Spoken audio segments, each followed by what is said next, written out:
أيحسب الإنسان أن يترك سدى ألم يك نطفة من مني يمنى ثم كان علقة فخلق فسوى فجعل منه الزوجين الذكر والأنثى أليس ذلك بقادر على أن يحيي الموتى.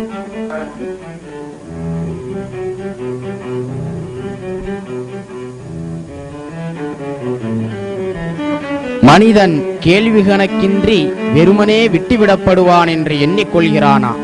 கர்ப்ப கோளரைக்குள் சொட்டு சொட்டாக ஊற்றப்படும் விந்தின் ஒரு துளியாக அவன் இருக்கவில்லையா?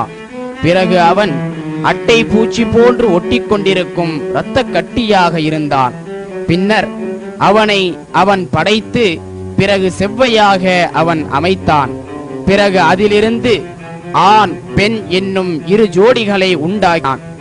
இத்தகைய ஆற்றலுள்ளவன் இறந்துவிட்டவர்களை உயிர்ப்பிப்பதின் மீது சக்தி உடையவன் அல்லவா?